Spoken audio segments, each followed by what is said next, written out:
Welcome to CMD news. నా పేరు కామాక్షి. ముందుగా నేటి వార్తా విశేషాలు. సిద్దిపేట జిల్లా హుస్నాబాద్ అంబేద్కర్ చౌరస్తాలో బీసీ రిజర్వేషన్ల పితామహుడు మండల కమిషన్ నిర్మాత బీపీ మండల్ 108వ జయంతి వేడుకలను బీసీ ఐక్యవేదిక ఆధ్వర్యంలో ఘనంగా నిర్వహించారు. ఈ సందర్భంగా బీపీ మండల్ చిత్రపటానికి పూలమాలలు వేసి ఘన నివాళులర్పించారు. ఇంతవరకు దేశ ప్రధానులుగా ఇటు తెలుగు రాష్ట్రాలకు ముఖ్యమంత్రులుగా ఒక్కసారి కూడా బీసీ నేతలు కాలేదని బీసీ నాయకులు అన్నారు. 56% ఉన్న బీసీ జనాభాకు 25% లోపే రిజర్వేషన్లు కల్పించడం దారుణమని పేర్కొన్నారు. బీసీలందరూ ఐక్యంగా ఉండి జనాభా ప్రాతిపదికన రిజర్వేషన్లు వచ్చే విధంగా పోరాటాలు చేసి రిజర్వేషన్లు సాధించుకోవాలన్నారు. సమీకరణాల ఒత్తిడిల వల్ల 47 రోజులకే ముఖ్యమంత్రి పదవిని సులభప్రాయంగా బదిలీ వేసి రాజీనామా చేసేసిన ఏకైక భారతదేశంలో మొట్టమొదటి ముఖ్యమంత్రి ఎవరంటే బీపీ మండల్. ఎందుకోసం చేశాడు? బీసీలకు ఓబీసీ వర్గానికి సామాజిక న్యాయం అందుతలేదు. సామాజిక న్యాయం అందాలని అప్పుడు ప్రారంభించిన పోరాట ఫలితమే ఈరోజు 1991లో మండల కమిషన్ ఏర్పాటు చేసిన బీపీ సింగ్ గారి ప్రభుత్వంలో బీసీలకు 27% రిజర్వేషన్ సాధించిన మహనీయుడు బీపీ మండల్. అతని యొక్క 27% రిజర్వేషన్ మాత్రమే ఇప్పటి వరకు కూడా అదే సాగుతుంది. కానీ మన బీసీల కులం 56% ఉన్న జనాభాలో కానీ రిజర్వేషన్ పెరుగుతలేవు. దీనికి ముఖ్యంగా ఇప్పుడు ఉన్న పాలకుల వల్లనే రిజర్వేషన్ మనకి అనుకూలంగా లేదు. కాబట్టి ప్రతి ఒక్క బీసీ నాయకులు ఓబీసీలందరూ భారతదేశం మొత్తం కూడా మళ్ళీ పోరాటం చేయాల్సిన అవసరం ఆవశ్యకత ఏర్పడింది. ముఖ్యంగా ఈ సందర్భంగా బీపీ మండల్ గారు పుస్తకం తీసుకుపోయిన పెట్టగానే పని కాదు, పోరాటాలు ఆగద్దు. పోరాటాలు చేయడం వల్లనే మనము రిజర్వేషన్ సాధించుకునే అవకాశం ఉంటుంది. కావున అన్ని రాష్ట్ర ప్రభుత్వాలు కానీ కేంద్ర ప్రభుత్వం వెంటనే దీని మీద చర్యలు తీసుకొని మరి ఎంత మాకెంతో మేమంతా అనే దాని మీద తప్పకుండా రిజర్వేషన్ కల్పించాలని కోరుతూ మండల్ జయంతి సందర్భంగా ఇక్కడికి వచ్చిన బీసీ నాయకులందరికీ మరి 56% ఉన్న బీసీలకు 27% రిజర్వేషన్లు అంటే ఎంతో దారుణం. కాబట్టి మన బీసీ సామాజిక న్యాయం కోసం బీసీలకు భూములు ఉండాలని, బీసీలకు చట్టసభలో రిజర్వేషన్ ఉండాలని, బీసీలు అన్ని సామాజిక ఆర్థిక రాజకీయ ఎదగాలని ఆయన ఒక 40 నివేదిక వేసింది. కారణం తెలుసు రమణ చెప్పినట్టు ఆయన భూస్వామ్య కుటుంబంలో ఉండి బీహార్ తొలి ముఖ్యమంత్రి అయి ఎన్నో భూములు వంచి సాగర్ వంచి సమాజం కోసం పనిచేసిండు బీపీ మండల్ గారు. మరి బీపీ మండల ఆశ నివేదికలను యథాతథంగా కేంద్ర ప్రభుత్వం అమలు చేయాలని మేము డిమాండ్ చేస్తున్నాం. ఇలా బీజేపీ పార్టీ మేము బీసీలకు ఎన్ని మంత్రి పదవులు ఇచ్చినాడు? మంత్రి పదవులు కాదు, మాకు చట్టసభలో రిజర్వేషన్ కలిపేయాలని మేము డిమాండ్ చేస్తున్నాం. ఈరోజు 105వ జయంతి బీపీ మండల్ జయంతి ఒక స్ఫూర్తి అయినది. కానీ 2 రోజుల కింద దేశంలో రిజర్వేషన్ ఇచ్చేయాలని అనడం మూర్ఖులు, దేశద్రోహులుగా లిఖితమవుతున్న వ్యక్తులున్నారు. 2 రోజుల కింద విద్యార్థి సంఘాల పేరు చెప్పి చెల్లమనవుతున్న నాయకులు మన రిజర్వేషన్లు ఢిల్లీలో ఎత్తివేయడం అనడం చాలా సిగ్గుచేటు. వాళ్ళ మీద దేశద్రోహం కేసు నమోదు చేయాలని ప్రత్యేకంగా కేంద్ర ప్రభుత్వాన్ని డిమాండ్ చేస్తున్నాం. ఇంకో విషయం, మన వాటంతో మన వాట కావాలి. రేపు వచ్చే 2028లో మనమంతా ఎస్సీ బీసీల మధ్య ఐక్యతై రాజ్యాధిక దిశగా మన ముఖ్యమంత్రి పీఠాన్ని ఆశించవలసిన బాధ్యత ఉంది.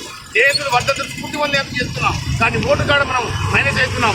ఓటు ద్వారా రాజ్యాంగం సంబంధించిన అంబేద్కర్ కల్పించిన హక్కును వినియోగించుకుంటూ ముందుకు సాగవలసిన బీసీ ఎస్సీ పీఠాంతరం కూడా ఉంది. ప్రత్యేకంగా మహానుభావుడు మన రమణ గారు చెప్పినప్పుడు అప్పటి పరిస్థితులు ఏంటంటే భూస్వామి కుటుంబంలో జన్మించి పేదవాళ్ళకు భూములు పంపిణంటే చాలా స్ఫూర్తి.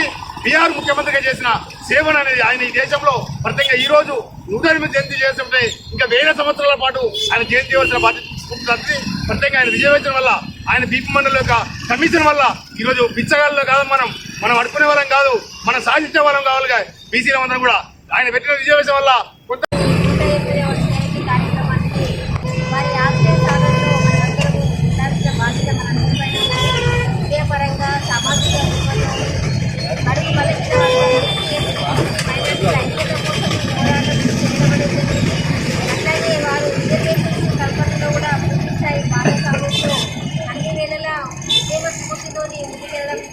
చాలా గొప్పదైన నాయకులు వారి సేవలను మర్చిపోకుండా వారి ఆశయ సాధనలో ముందుండాలని చెప్పి తెలియజేస్తూ ఈ కార్యక్రమంలో స్థానాలలో అన్ని రంగాల్లో ముందుండాల్సిన బాధ్యత మన అందరిపైన ఉంది.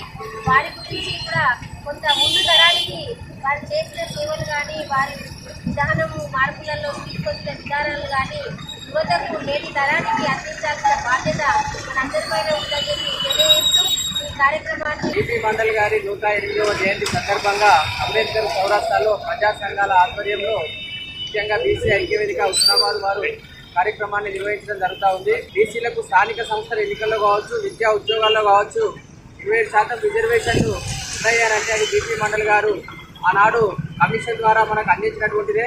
మరి దేశానికి ముఖర్జీ దేశాయ్ గారు 1970వ సంవత్సరంలో ప్రధానిగా ఉన్నప్పుడు బీపీ మండల్ కమిషన్ ఏర్పాటు చేయడం, దేశవ్యాప్తంగా ఉన్నటువంటి బలహీన వర్గాల్లో ఎన్ని కులాలు ఉన్నాయి, బలహీన వర్గాల్లో ఎంతమంది వెనుకబడి ఉన్నారు, వారందరికీ కూడా దేశవ్యాప్తంగా సుమారు 2 సంవత్సరాల పాటు వారి ఆర్థిక స్థితిగతులను అన్ని చూసి ఒక రిపోర్ట్ తయారు చేయడం జరిగింది. ఆ రిపోర్ట్ను 1980 వరకు డిసెంబర్లోగా పూర్తి చేస్తే, ఆ పూర్తి చేసినటువంటి రిపోర్టు మన బలహీన వర్గాలకు అమలు కావడానికి, బీసీ వర్గాలకు రిజర్వేషన్లు కల్పించడానికి 10 సంవత్సరాలు పట్టింది. బీపీ సింగ్ గారి నేతృత్వంలో మనకు రిజర్వేషన్లు ఆనాడు రావడం జరిగింది, చట్టసభలో ఆమోదం పొందడం జరిగింది. అయినా స్థానిక సంస్థల ఎన్నికల్లో ఉన్నప్పటికీ, విద్యా ఉద్యోగాల్లో అవకాశాలు ఉన్నప్పటికీ ప్రధాన చట్టాలు మనం బీసీ రిజర్వేషన్ కమిషన్ ఏర్పడించిన బీపీ మండలి గారికి మనం అందరం ప్రత్యేక ధన్యవాదాలు తెలియజేసుకోవాలి. మరి రాబోయే రోజులలో మరి ఇంతకుముందు అన్నగారు చెప్పినట్టు బీజేపీ పార్టీలో ఉన్న బీసీ నాయకులు కావచ్చు, మిగతా పార్టీలో అన్ని పార్టీలు కలిసి మరి కాంగ్రెస్ ప్రభుత్వం ప్రజాపాలన చాలా వరకు బీసీల గురించి కొట్లాడేందుకు ముఖ్యమంత్రి గారు కూడా అన్ని పార్టీలు ముందొచ్చి మన బీసీల ఐక్యత కోసం పోరాడి మన బీసీ మండలి లాగా మన అందరం ఈ రోజులలో అందరం సమిష్టిగా కృషి చేసి మన బీసీల ఐక్యతను నిలబెట్టాలి. బీసీలకు కావాల్సిన రిజర్వేషన్లు, ఉద్యోగాలు, విద్య అన్ని విధాల్లో బీసీలకు ఒక అధికంగా పోరాడాలి. మన బీసీలనే అత్యధిక మెజార్టీతో అత్యధిక సంఖ్యలో బీసీలు నిలబడ్డ జాగాలో గెలిపించుకొని రానున్న రోజుల్లో మన చేతికి రాజ్యం అంటే తప్ప మనం ఈ రిజర్వేషన్లు వాళ్ళను ఎన్ని రోజులు మాట్లాడినా సుతా వాళ్ళు రిజర్వేషన్ అనేది మనకు కల్పిస్తారు. మన నిలబడ్డ వ్యక్తిని ఏ వ్యక్తి అన్నా కానీ, ఏ పార్టీ అన్నా కానీ మన బీసీ నిలబడ్డాడు అని చెప్పానంటే నాటిపై వచ్చి గెలిపించుకోవాలని చెప్పని కోరుకుంటూ ఈ అవకాశం ప్రజలందరూ కూడా ఘనంగా ఇవాళ అర్పించడం జరిగింది. మిత్రులారా, భారత సమాజాన్ని ఒక మనుషులుగా గుర్తించింది బాబు మహారాజ్, డాక్టర్ బిఆర్ అంబేద్కర్, మహాత్మా జ్యోతిబా ఫులే, సావిత్రిబాయి ఫులే, మరెందరో వీరుల త్యాగాల వలన సమాజాన్ని మనుషులుగా గుర్తించిన క్రమం. అయితే ఈ భారత సమాజం లోపల బీసీ ముఖ్యమంత్రి, అదేవిధంగా హైదరాబాద్ రాష్ట్రానికి ఒక ముఖ్యమంత్రి, ఆయన కూడా ఒక బ్రాహ్మణ్. అదేవిధంగా సెపరేట్ అయిన తెలంగాణకు కూడా ఒక ముఖ్యమంత్రి వెనుమ, ఒక ముఖ్యమంత్రి. అదేవిధంగా సెపరేట్ అయిన ఆంధ్రప్రదేశ్ కూడా ఒక ముఖ్యమంత్రి చేసి ఒక ముఖ్యమంత్రి. ఇంతవరకు 2 రాష్ట్రాలకు కూడా ముఖ్యమంత్రి అయిన బీసీ ముఖ్యమంత్రి అయిన దాఖలాలు. అందుకే అదే దేశం లోపల శరణ్ సింగ్ కానీ, దేవగౌడ కానీ, ఇప్పుడు మరి బీసీగా చెప్పుకున్న నరేంద్ర మోడీ కానీ ముగ్గురు సీఎంలై అని మన ప్రత్యేక మంత్రిత్వ శాఖ లేదు. దాని గురించి కూడా మనం పోరాటం చేయాల్సిన అవసరం ఉంది. మరి ఉత్పత్తి కులాలైన బీసీలకు ఆద్యుడు పూర్తి ప్రధాన రిజర్వేషన్ మండల్ మరి ఇతర అన్ని ట్రాన్స్పరెన్సీ ఏర్పాటు చేయాలి. అదేవిధంగా బీపీ మండల్ చరిత్రలు పాఠ్యాంశాల్లో కూడా చేర్చాల్సిన అవసరం ఉందని గుర్తు చేస్తూ ముఖ్య గమనిక, మా హాస్పిటల్ నందు డాక్టర్ ఎన్టీఆర్ వైద్య సేవ అందించబడెను. పేదలందరికీ ఆధునిక వైద్యం చేయబడెను. Malinidevi multi speciality hospital, Christian Peta, 5వ లైన్, కావలి.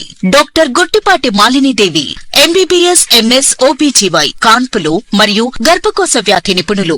మాలినీదేవి మల్టీ స్పెషాలిటీ హాస్పిటల్ నందు అందించు వైద్య సేవలు: సాధారణ కాన్పులు, సిజేరియన్లు, లాప్రోస్కోపిక్ ద్వారా గర్భసంచికి సంబంధించిన ఆపరేషన్లు, ట్యూబెక్టమీ, పిల్లలు లేకుండా operation, high risk pregnancy, ectopic pregnancy మరియు గర్భసంచి నీటి బుడగలు, గర్భసంచి జారిన ఆపరేషన్లు, రొమ్ముగడ్డలకు చికిత్స, నెలసరి ఇబ్బందులకు చికిత్స, మెనోపాజ్ సమస్యలకు చికిత్స చేయబడును. స్త్రీలకు సంబంధించిన అన్ని సమస్యలకు చికిత్స చేయబడును. Doctor Battina Narendra Babu MBBS, MS, general and laparoscopic surgeon.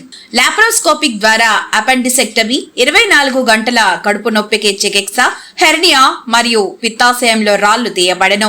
వరి బీజం, హెర్నియా, నరాలు ఉబ్బడం, హైడ్రోసెల్, థైరాయిడ్ ఆపరేషన్లు చేయబడెను. Malinidevi multi speciality hospital, Christian Peta, 5వ లైన్, కావలి. ఫోన్ నంబర్స్ 9398 665676 మరియు 08626245167.